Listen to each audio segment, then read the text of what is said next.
Bonjour à tous, dans cette vidéo nous allons aborder le calcul littéral et en particulier ce qu'on va appeler la propriété de la distributivité qu'on va découvrir ensemble. Pour commencer, on va revoir l'activité numéro 1 de la fiche 1 sur le calcul littéral que vous avez pu trouver dans votre espace des classes de l'ENTRSEN. Et lorsque nous aurons vu cette activité numéro 1 de la fiche 1 des activités, on passera au cours à la première partie qui se trouve elle sur la fiche 1 de cours, toujours dans le NTRSEN à l'espace des classes. Très bien. Alors, qui dit calcul littéral dit expression littérale. On a déjà travaillé ce domaine-là ensemble. Donc un petit rappel rapide, une expression littérale, c'est une expression dans laquelle on va retrouver, comme dans les expressions numériques, des nombres, des opérations, mais on va y ajouter des lettres qui représentent des nombres cachés, des nombres inconnus jusqu'à maintenant, et qui peuvent prendre des valeurs que l'on donnera au fur et à mesure d'un exercice par exemple. Aujourd'hui, on va voir comment on peut représenter une même situation avec deux opérations différentes qui, à la fin du compte, évidemment, vont donner le même résultat, mais qui vont avoir des écritures différentes et on va essayer de voir comment on peut passer de l'une à l'autre. Alors, pour ça, voilà l'activité qui vous était proposée. On vous proposait ici une petite figure sur laquelle on a dessiné différentes formes. Alors, on a des triangles, on a des disques, on a des triangles et des disques blancs, des triangles et des disques gris, des triangles et des disques noirs. D'accord ? Voilà comment est constituée cette figure. Dans les deux premières colonnes, ici, on a tracé à chaque fois deux triangles blancs, deux triangles gris, deux triangles noirs. Et puis ensuite, dans les 5 colonnes qui suivent, on a tracé des disques. 5 disques blancs, 5 disques gris, 5 disques noirs. Et puis on en a fait des lignes ensuite, et on a fait au total 3 lignes, puisqu'il y avait 3 couleurs différentes. Donc, 3 couleurs différentes pour 2 formes. À chaque fois, 2 triangles d'une même couleur et 5 disques d'une même couleur. Voilà. Et puis on demande à deux élèves, de proposer des expressions qui permettent de calculer le nombre de formes au total présent dans ce dessin ici. Alors Antoine, voilà ce qu'il propose comme calcul. 3 multiplié par, entre parenthèses, 2 plus 5. Et Carole, 3 fois 2 plus 3 fois 5. On va essayer de comprendre à quoi correspondent ces deux calculs. Et puis on va voir ce que ça donne au final, et si finalement ils ont trouvé une bonne méthode, l'un et l'autre, pour calculer le nombre de formes. Alors Antoine, qu'est-ce qu'il fait ? D'abord, il calcule 2 plus 5. Alors il va donc en fait calculer le nombre de formes sur une ligne, ici. Il y a 2 triangles et 5 disques sur chacune des lignes. 2 triangles, 5 disques. 2 triangles, 5 disques. Et une fois qu'il a trouvé le nombre de formes sur une ligne, eh bien, il multiplie par le nombre de lignes, fois 3 ici. Donc, Antoine, il a compté le nombre de formes par ligne et il a multiplié par le nombre de lignes. Ici, 3. Donc voilà son raisonnement. 3 lignes constituées de 2 plus 5 formes à chaque fois. 3 fois, entre parenthèses, 2 plus 5. Carole, elle fait un peu différemment. Elle fait 3 fois 2, puis 3 fois 5, puis elle ajoute les 2. Alors 3 fois 2, ça pourrait correspondre à quoi ? Eh bien, 2 triangles blanc, plus 2 triangles gris, plus 2 triangles noirs. Donc 3 fois 2 triangles, ça fait les triangles ici. Le 3 fois 2 correspond en fait au nombre de triangles. Donc, elle a compté le nombre de triangles. Ensuite, 3 fois 5, 5 disques blancs, 5 disques gris, 5 disques noirs. 3 fois 5, elle a compté ensuite, puis elle a compté ensuite le nombre de disques. Le nombre de disques. Et elle a ajouté les deux résultats. Voilà sa logique. Donc encore une fois, elle compte les triangles, elle compte les disques, et puis ensuite elle ajoute les disques et les triangles. Voilà les deux méthodes qui sont faites ici. Alors en fait, qu'est-ce que ça représente? Eh bien, ça représente deux façons de raisonner en n'utilisant pas les mêmes priorités de calcul. Ce qui va être intéressant, c'est de voir quelle est l'opération qui va être faite en dernier. L'opération qui est faite en dernier pour Antoine, c'est la multiplication. Il multiplie. Alors qu'en fait, Carole, à la fin, elle ajoute. Et si vous vous souvenez ce qu'on a déjà dit quand on a parlé des noms que l'on donne aux expressions littérales, ou à n'importe quel calcul, à n'importe quelle expression à calculer, eh bien on donne le nom de la dernière opération à effectuer. Alors ici, Antoine, lui, la dernière opération qu'il effectue, c'est une multiplication.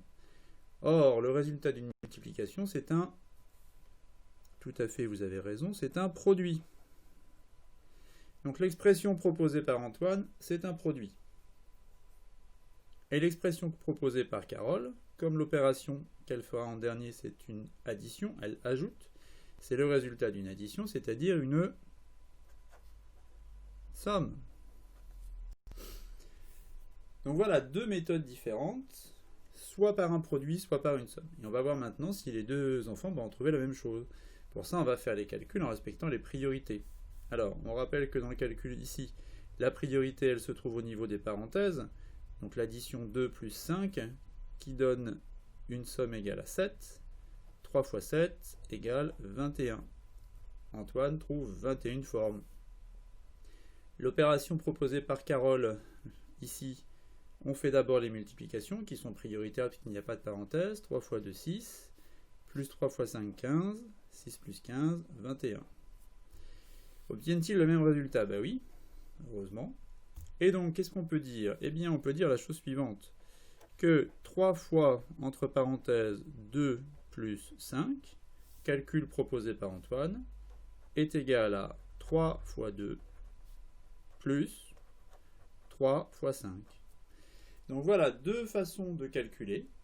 L'une sous la forme d'un produit, c'est la proposition d'Antoine, et l'une sous la forme d'une somme, c'est la proposition de Carole, et on peut passer d'une opération à une autre. On va essayer de généraliser ça sur du calcul littéral cette fois-ci.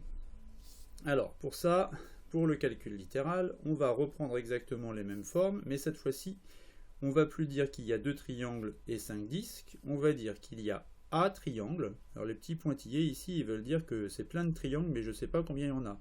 Il y en a un nombre A qui est un nombre entier. 2, 3, 4, 5, 6. On pourrait même commencer à 1. Et donc on ne les a pas dessinés puisqu'on ne sait pas combien il y en a. On dit qu'il y en a A. Puis les disques, c'est la même chose. Il y a B disques. Alors B peut être égal à 1, 2, 3, 4, 5, tout ce qu'on veut. On peut aller très loin. Et comme je ne sais pas combien il y en a, je mets des petits pointillés pour dire que l'idée serait qu'il y ait plein de disques les uns à la suite des autres. Alors même chose, cette fois-ci on a A triangle et B disque, mais on a toujours nos 3 lignes. Nos 3 lignes ici de forme, de même couleur. 3 lignes de forme de même couleur. Alors maintenant, si je voulais faire la même chose, en utilisant le raisonnement d'Antoine d'abord, puis le raisonnement de Carole ensuite. Si j'utilise le raisonnement d'Antoine, je commence par compter le nombre de formes sur une ligne.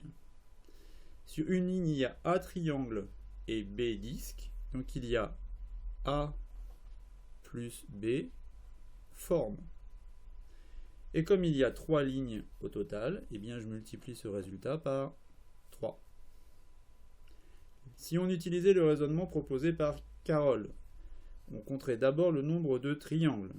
Il y a A triangle sur chaque ligne et il y a 3 lignes, donc ça fait 3 fois A triangle. B disques par ligne sur 3 lignes, 3 fois B pour les disques. Et on n'a plus qu'à les ajouter pour trouver le nombre total de formes. Comment résumer ça finalement? Eh bien, 3 fois, entre parenthèses, A plus B est égal à 3 fois A plus 3 fois B. Puisque, évidemment, le nombre de formes totales est le même. Alors, on commence à voir quelque chose d'intéressant, c'est que les parenthèses ici dans le produit, puisque là, ici, c'était un produit, quand je l'écris sous la forme d'une somme, les parenthèses, elles disparaissent. Mais une chose apparaît, c'est que le nombre multiplié par 3 ici, il était présent une fois, ici il est présent 2 fois. Et bien ça va venir de cette démarche-là. C'est que la multiplication par 3, comme elle s'applique au nombre dans la parenthèse, elle va s'appliquer sur le A et sur le B. Eh bien, on voit apparaître ici une notion de distribution. En mathématiques, on l'écrira dans le cours tout à l'heure, on ne parlera pas de distribution, mais de distributivité. C'est la règle, la propriété de la distributivité de la multiplication par rapport à l'addition. Donc voilà comment on pourrait transformer un produit en une somme. Dernier cas qu'on vous proposait ici, un petit problème de répartition dans un terrain, d'une pelouse et d'un potager. Alors, voilà ce qu'on vous proposait de faire. On souhaite partager un terrain rectangulaire qui fait 20 mètres de large, et on souhaite le partager de telle sorte qu'on ait une pelouse et un potager. Mais on ne sait pas encore tout à fait comment on va le partager. Alors, on va noter avec la lettre X, ici, la largeur du potager. Et comme la longueur totale, ici, de notre terrain, c'est 50 mètres, eh bien, on va pouvoir essayer d'exprimer cette longueur-là. Et puis ensuite, on va calculer les aires de la partie en pelouse. Alors, si tout ça fait 50, et que le potager fait X mètres, X, c'est une valeur qui est comprise entre 0 et 50 que je ne connais pas. Eh bien, ici, la valeur correspondante, ce sera 50 moins la partie consacrée au potager, donc 50 moins X, et ceci en mètres. Maintenant, deux façons de calculer ça. Je vous rappelle que pour calculer l'aire d'un rectangle, il suffit de faire longueur fois largeur. Et on s'intéresse ici à notre pelouse. C'est l'aire de la pelouse qui nous intéresse. Alors, première façon de faire, en utilisant un peu le même raisonnement que Antoine pouvait avoir au début. J'ai mon rectangle de pelouse ici, qui fait 20 sur 50 fois x. Eh bien, la première façon de faire, ce sera de le présenter sous la forme d'une multiplication, 20 fois 50 moins x, en n'oubliant pas ici de mettre les parenthèses. Première façon de faire, on rappelle ici que comme l'opération finale ce sera une multiplication, ça c'est un produit. Autre façon de raisonner, je pourrais dire que l'aire de la pelouse c'est l'aire totale du terrain, c'est-à-dire 50 fois 20, moins, ici, l'aire du potager. Or l'aire du potager c'est 20 ici sur x, donc c'est 20 fois x. Ça ici, c'est écrit sous la forme d'une différence, résultat d'une soustraction.